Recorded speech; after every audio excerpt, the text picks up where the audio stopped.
The rain-slicked alley behind the dive bar reeked of stale beer and regret, and that's where I found him. Curled against a dumpster, knuckles split open from punching the brick wall until it bled. "Alex?" he gasped, voice cracking like thunder in the storm. His blue eyes wild with something darker than the night. "I can't do this alone anymore. Will you help me build something real, before it all crumbles?" I froze, my heart slamming against my ribs like it was trying to escape, because Ethan, my best friend since we were scrawny kids dodging bullies in Brooklyn, had never looked so broken, so beautifully raw.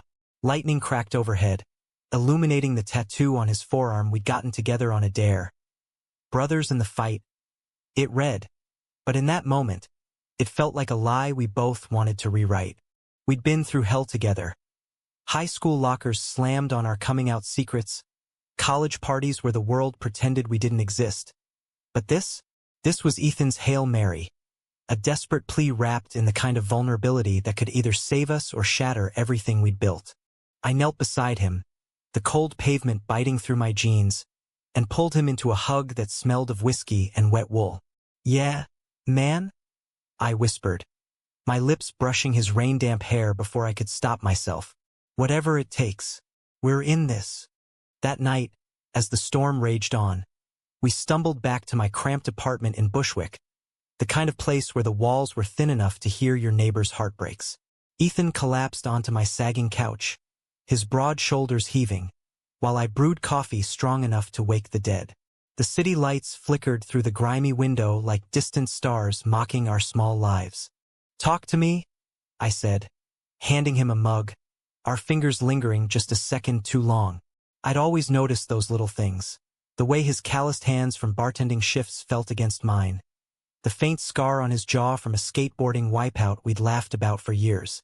But tonight, with the adrenaline still buzzing, it hit different, deeper. He stared into the steam rising from the cup, his jaw clenched like he was chewing on glass. "The bar's killing me, Alex.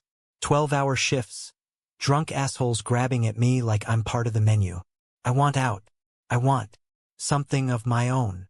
His voice dropped, raw and edged with that Brooklyn grit we both carried like a badge. "A coffee shop, not some hipster chain, real, you know? A place for people like us. Queer kids who need a spot to breathe without the stairs. Live music on weekends, walls covered in local art, coffee that doesn't taste like regret." I leaned against the kitchen counter, arms crossed to hide the tremor in my hands. Ethan had always been the dreamer, the one who dragged me to underground poetry slams in the village or midnight hikes upstate where we'd scream our fears into the Hudson Valley wind. Me? I was the anchor, practical Alex, the graphic designer scraping by on freelance gigs for startups that ghosted me after the invoice. But his eyes, those damn ocean blue eyes, locked on mine, and I felt the pull, like gravity shifting under my feet. "Sounds like a revolution," I said, forcing a grin to mask the ache blooming in my chest. Was it just friendship, this magnetic thing between us? Or had I been lying to myself since the summer we turned 18? When he kissed me under the boardwalk fireworks and we both pretended it was the salt air making us dizzy. He laughed, a short, bitter bark that turned into a cough. "Revolution? Nah, just survival. But I need you, bro. Your eye for design, the logos, the vibe. And hell, you know numbers better than I do. Partners. 50-50. What do you say? Partners." The word hung there, heavy as the thunder rumbling outside. I thought of the life I'd mapped out. Safe, solo, freelancing from coffee shops until I could afford a place with actual sunlight. But Ethan? He was chaos and color, the spark that made my grayscale world hum. "I'm in," I said, clinking my mug against his. "Let's burn it down and build it better." The next morning dawned gray and unforgiving, the kind of Brooklyn winter that seeps into your bones. We sketched ideas on napkins over greasy diner eggs, naming it Haven Brew, a nod to the safe harbors we'd always sought in each other. Ethan wanted exposed brick and Edison bulbs, mismatched chairs scavenged from flea markets. I pushed for a mural out front, something bold like intertwined fists breaking chains. By noon, we were pounding pavement, scouting empty storefronts in Williamsburg, the hipster heart where rents climbed faster than the craft beer prices. "Look at this one," Ethan said, pressing his nose to the glass of a narrow space on Bedford Avenue, its windows fogged with years of neglect. Inside, shadows danced like ghosts of failed dreams. Peeling wallpaper, a counter warped from leaks. But in his vision, I saw it. Sunlight streaming in, filling the air with the rich scent of Ethiopian roast. Laughter echoing off walls painted in sunset oranges and midnight blues. "Perfect," I murmured, stepping closer, our shoulders brushing. He turned, his breath warm against my cheek, and for a heartbeat, the world narrowed to just us.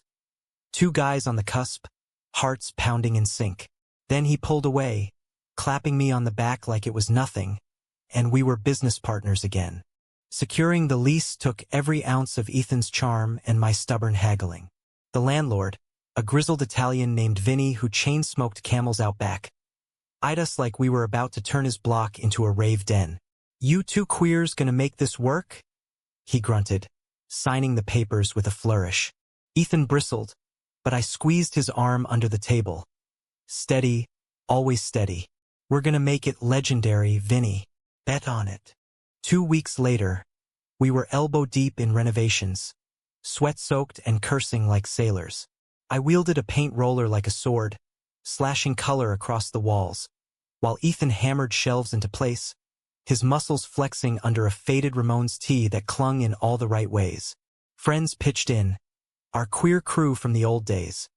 Jamie with her killer playlist of indie folk and synth pop, Marcus hauling lumber like it was therapy.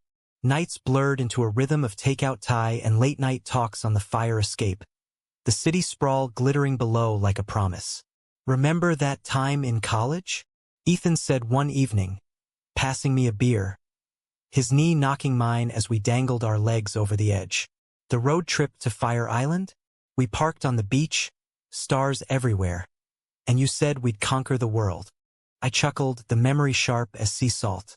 "Yeah. And you puked in my sleeping bag after too many esmores." But beneath the joke, there was truth. The unspoken what-ifs, the almost we'd buried under bro-code layers. He grew quiet, staring at the skyline. "Alex, what if this is it? Our shot at something real? Not just the shop, the us part." My throat tightened. "It is," I said, voice barely above the traffic hum. "We've got this." But doubt crept in like fog off the East River. Money was tight. My freelance dried up as I poured hours into Haven. Ethan's bar shifts cut back, but whispers followed him. Old flames texting late at night, shadows of his wilder days. One evening, as I mocked up menus on my laptop, his phone buzzed incessantly. He silenced it, but not before I glimpsed the name, Riley. The ex who'd shattered him last year, the one who'd called him too much and walked out with half his heart. "You okay?" I asked, casual as I could manage. He shrugged, too quick. "Yeah, just ghosts." I nodded, but the seed planted, jealousy, sharp and unfamiliar, twisting in my gut. Was I reading too much into it? Or was the line between friends and more blurring faster than I could redraw it? As opening day loomed, the energy shifted electric. We hosted a soft launch for locals, free pours of our signature Brooklyn Bold, a dark roast with notes of chocolate and defiance. The crowd swelled. Artists from the nearby lofts, trans kids seeking solace, even Vinny, nursing a black coffee and grumbling approval. Ethan worked the room like a maestro, his laugh booming, drawing people in with stories of our rags to revolution tale. I hung back by the counter, adjusting the chalkboard specials, stealing glances at him, hair tousled, sleeves rolled up, alive in a way that made my chest ache. When he caught my eye across the throng, he winked, mouthing "We did it." And something in me cracked open, warm and terrifying. Later, as the last stragglers filtered out, we locked the door and collapsed against it, breathless. "Holy shit," he panted, sliding down to sit on the floor, pulling me with him. Our backs to the wood, knees touching, the shop silent save for the hum of the fridge. "You were magic tonight," I said, turning to face him. Moonlight slanted through the windows, gilding his features, high cheekbones, the faint stubble-eyed itch to trace. So were you. His hand found mine in the dark, fingers interlacing like puzzle pieces long lost. Alex. I. The words died as his phone lit up again, Riley's name flashing like a warning flare. He yanked his hand back, fumbling for it, and the moment shattered. Who is it? I asked, sharper than intended. Just work stuff. It was written in the hunch of his shoulders. I stood, heat rising. Ethan, if we're partners in this, in everything, no secrets, okay? He met my gaze, shadows pooling in his eyes. Yeah, no secrets. But as we parted that night, him to his sublet across the bridge, me to the empty apartment, the lie lingered, a crack in our foundation waiting to widen. The first month at Haven Brew was a whirlwind of steam and small victories, the kind that made you believe in reinvention. Mornings started at 5 a.m., Ethan grinding beans with a grin that could melt butter, while I handled the front, steaming oat milk lattes, bantering with regulars about the Mets' latest collapse or the latest Supreme Court drama shaking up queer rights. Our mural, a vibrant collage of intertwined hands in rainbow gradients against the Brooklyn Bridge, drew Instagram crowds. Posts tagged Haven Hearts started popping up, turning our corner spot into a beacon. But beneath the buzz, tension simmered. Ethan's phone became a third wheel, vibrating at odd hours. Late shifts he'd claim were inventory. Cryptic texts he'd delete mid-conversation. I'd catch him staring out the window during lulls, that faraway look like he was chasing ghosts down Driggs Avenue. One crisp October afternoon, as golden leaves skittered across the sidewalk, disaster brewed. A supplier flaked on our roasts, some bullshit about supply chain woes, and we were down to scraps. We can't close on day 30, Ethan snapped, pacing behind the counter, his voice echoing off the brick. Customers shot uneasy glances, the vibe souring like overbrewed drip. I grabbed his arm, steering him to the back room stacked with unpacked boxes. Hey, breathe. We'll improvise, call that upstate farm we scouted. Or run to the wholesaler in Red Hook. He deflated, rubbing his temples. You're right. Always are. Then, softer. What would I do without you, Alex? The air thickened, charged like before a squall. We were inches apart, the scent of cardamom and his cologne. Something woodsy, like pine after rain, wrapping around me. I wanted to close the gap, to tell him the truth I'd swallowed for years. That helping with Haven wasn't just loyalty. It was love, the kind that scared me shitless because losing him would gut me worse than any freelance drought. Instead, I punched his shoulder lightly. Crash and burn, probably. Now let's fix this. We salvaged the day with a pop-up menu of herbal teas and pastries from the bakery next door, turning crisis into community. Folks sharing stories over chamomile, the shop filling with that rare magic of strangers becoming kin. By closing, Ethan slung an arm around my neck, pulling me into a half-hug that lingered. My hero, he murmured, lips grazing my ear. My pulse thrummed. Partners, remember? That night, alone with a sketchpad, I doodled logos for a future line, Haven Hearts apparel, maybe, or event flyers for queer open mics. But my mind wandered to him. The way his laugh crinkled his eyes, the vulnerability peeking through his bravado. Was I projecting? Or was the spark mutual, flickering brighter with every shared sunrise? Thanksgiving loomed, a holiday we'd always dodged. Too many family dinners laced with side eyes and, when are you settling down jabs? This year, we hosted at Haven, transforming the shop into a potluck haven. Jamie's vegan turkey, Marcus's mac and cheese that could cure loneliness, and Ethan's spiked cider warming the chill. 20 of us crammed around mismatched tables, fairy lights twinkling like fireflies, toasting to found family, the only one that counts. As plates cleared, Ethan stood, glass raised. To Alex, he said, voice steady but eyes soft. The guy who saw this dream when it was just scribbles on a napkin. Who believed when I couldn't. To bonds that don't break. The room erupted in cheers, but I felt exposed, like he'd peeled back my armor. Later, washing dishes in the tiny sink, suds bubbling over, he bumped my hip with his. Meant every word. I know.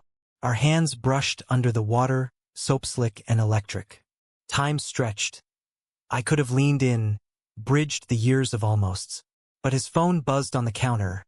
Riley again, and he dried off quick, muttering about a call. The betrayal hit subtle at first, like a drip turning to flood. A week later, during inventory, I found the invoice. A bulk order of premium beans, charged to Haven's account, but delivered to a P.O. box in Chelsea. Ethan's handwriting on the packing slip, dated back when we were still planning. "What's this?" I asked, holding it up as he restocked mugs. He glanced, paling. "Oh, that test run didn't pan out." "Bullshit." My voice cracked, sharper than the winter wind. "It's $5,000's worth, Ethan. We don't have that cushion." He set the mug down, deliberate. "I handled it. Trust me." Trust? That's rich, coming from the guy dodging my questions about Riley. The words spilled, hot and unfiltered, years of restraint unraveling. His face hardened, that defensive wall slamming up. "Riley's an investor. Old connection. Helping us scale." "Investor?" I laughed, bitter. "The same Riley who ghosted you after calling our friendship weird? Who's texting you at 2 a.m.? It's business, Alex. Not everything's a goddamn romance novel." He stepped closer, breath ragged. "You think I don't see how you look at me? Like I'm some prize to win? We're friends. Partners. That's it." The slap of his words stung worse than any rejection. I backed away, chest heaving. If that's all we are, then yeah. Friends don't lie about money. About anything. I stormed out, the bell above the door jangling like a death knell. The street blurred through angry tears. Brooklyn's chaos mocking my unraveling heart. How had we gotten here? From alleyway please to this chasm? He texted an hour later. "Come back. Please. Let's talk." I didn't. Instead, I crashed at Jamie's, spilling the mess over cheap wine. "It's more than the shop," I admitted, voice thick. "I love him, Jay. Have for years. And now, feels like he's choosing shadows over us." She hugged me fierce. "Then fight for it. But not blind. Get the truth." Dawn found me at the shop, key turning with a click that echoed my resolve. Ethan was there, slumped at a table, coffee cold, eyes red-rimmed. "Alex." "No. Facts first." I slid the invoice across. "All of it. Now." He sighed, deflating. "Riley's not just an ex. He runs a chain in Manhattan. Offered to front us expansion cash if I consult privately." My stomach dropped. Consult. Meaning? Nothing physical. Just advice. But yeah, strings. He wants in on Haven big time. Thinks your small-town vibe needs polishing. The dig landed, but his remorse softened it. "I didn't tell you because I knew you'd say no. Say it was selling out. And you were gonna do it anyway?" Hurt twisted into fury. "Without me. I was protecting us. This place, it's our baby. I can't watch it fail." I leaned in, voice low. "It's not the shop failing, Ethan.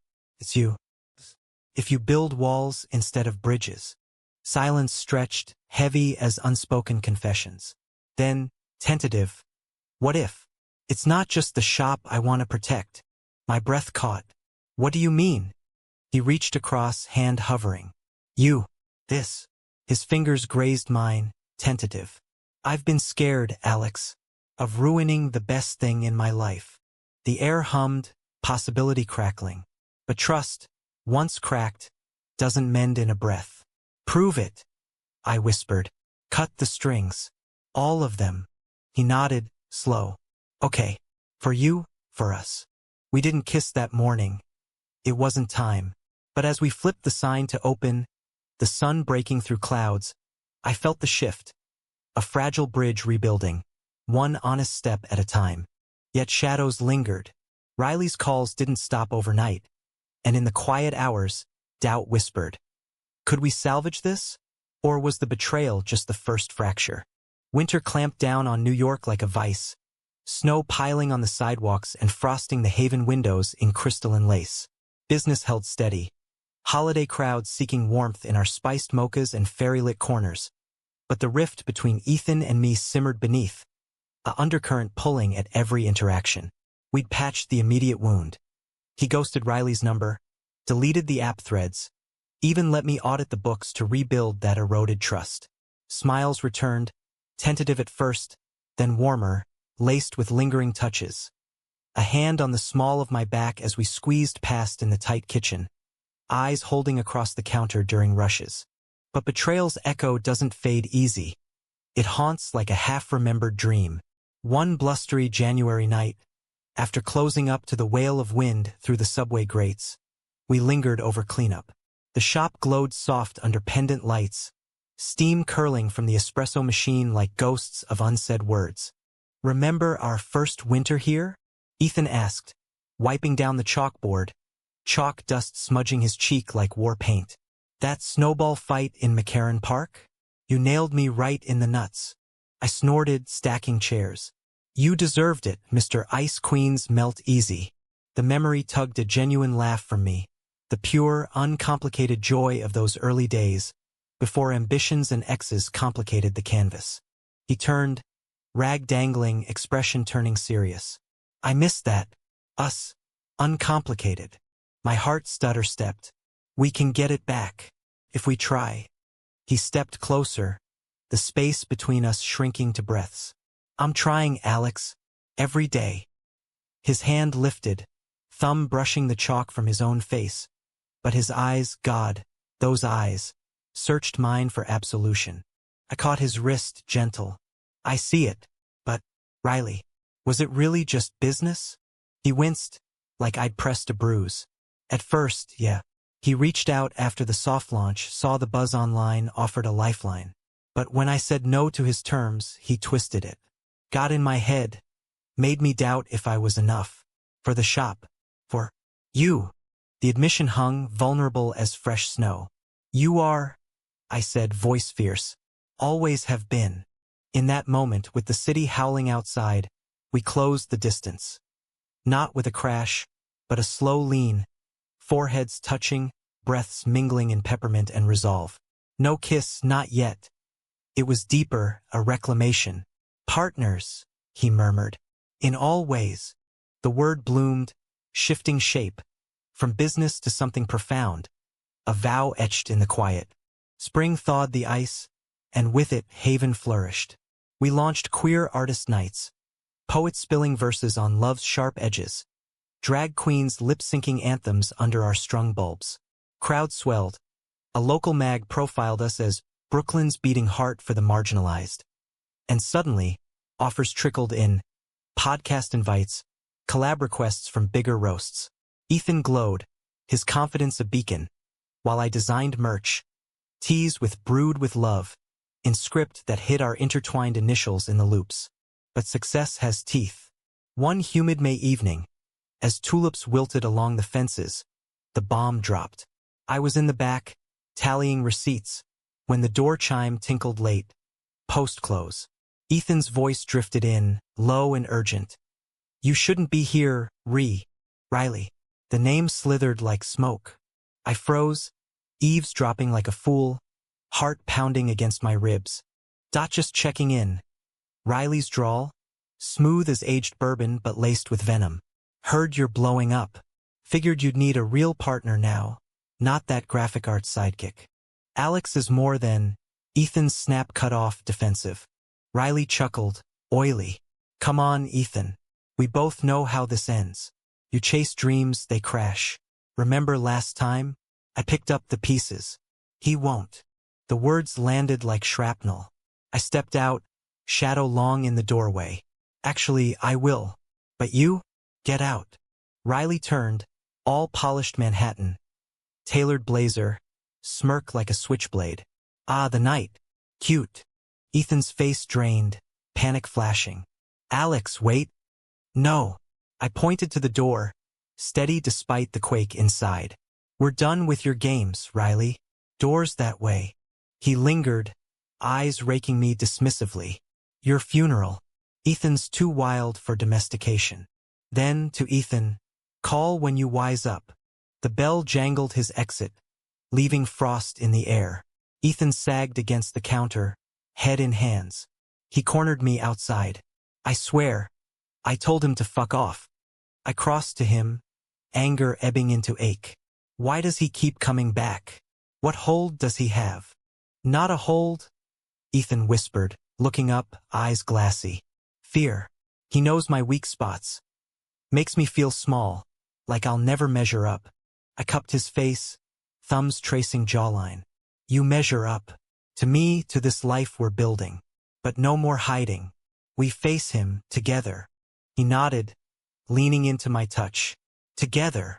The confrontation brewed over weeks, a storm cloud over our sun-dappled days. Riley didn't slink away.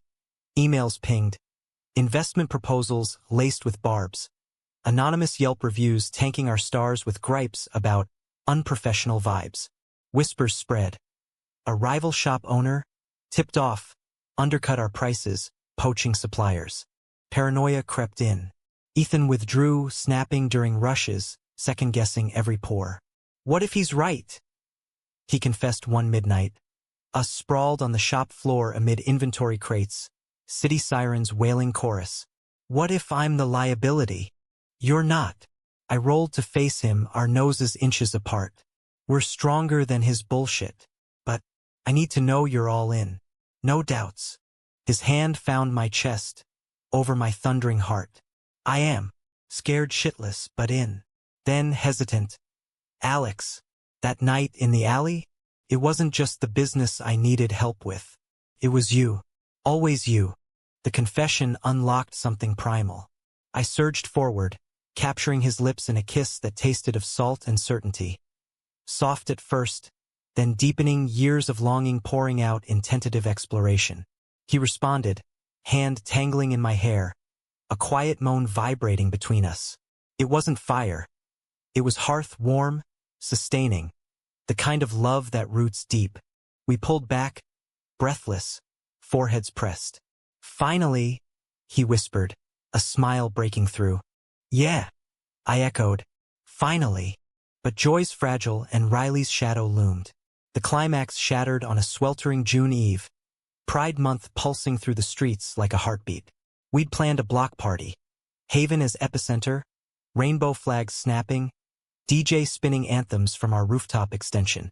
Hundreds turned out. Families waving signs, couples hand in hand. The air electric with unapologetic joy. Ethan and I manned the bar, slinging drinks in matching tees. His arms slung casual around my waist when he thought no one watched, stolen kisses amid the chaos. This, he yelled over the bass, gesturing to the throng. This is us. But as dusk fell, painting the sky in purples and golds, Riley materialized, like a bad sequel, flanked by 2 suits and a photographer. Thought I'd crash the party, he called, voice amplified by the mic he'd commandeered from the DJ. Congrats on the little success. But let's be real, Haven's cute, but it's no empire. Join me, Ethan. We could own this city. Murmurs rippled.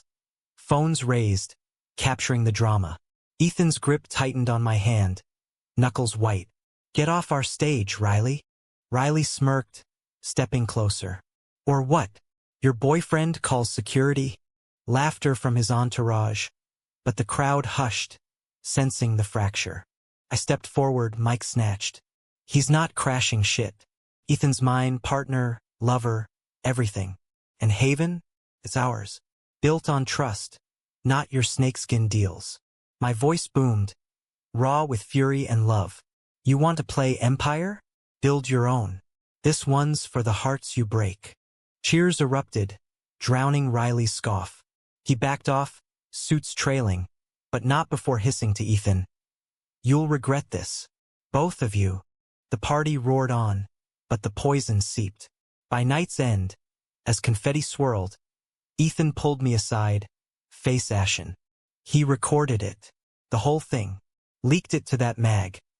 Twisted it like I'm the villain, stringing you along for the shop. I checked my phone. Alerts flooding. Articles spinning sabotage. Queer business betrayal. Partners or pawns? Photos of us kissing, captioned with innuendo. Reviews plummeted overnight.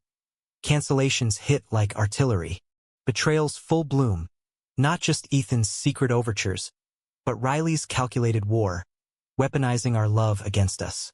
"We fight back," I said, holding him as sirens wailed in the distance. But deep down, the wound festered. Had Ethan's doubts invited this monster in? Summer's heat wave baked Brooklyn into a pressure cooker, the kind where tempers flare and truths simmer to the surface.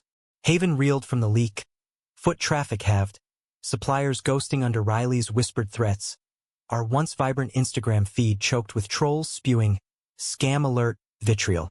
Ethan and I hunkered down, fortifying our walls. Social posts reclaiming our narrative, Transparency Tuesdays, where we'd bear the books live on TikTok, even a petition circling for community support. But the betrayal gnawed deeper than lost revenue. It was the fracture in Ethan's gaze, the way he'd flinch at his reflection in the shop's polished espresso tamper, as if seeing Riley's accusations etched there. "I brought this on us," he'd mutter during lulls, scrubbing counters till they gleamed raw. My mess, spilling over. I'd pull him close, our new rhythm of quiet intimacies. Fingers laced under the till, forehead kisses before opening. But words failed against the guilt eroding him. "We chose each other," I'd counter, voice steady as the Hudson's flow. "That's the win." Yet doubt's a thief, stealing sleep and sparking arguments over trifles. A misplaced order, a late text from Jamie. One sticky August night, after a dead shift where we served more apologies than lattes, it boiled over.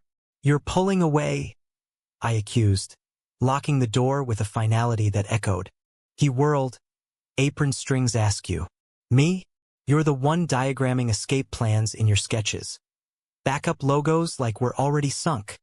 Contingencies, Ethan, because your ex is out there torching our life."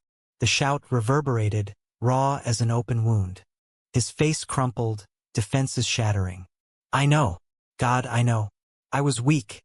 Thought Riley's shine might fix what I couldn't in myself. But losing you? That's the real empire crumble."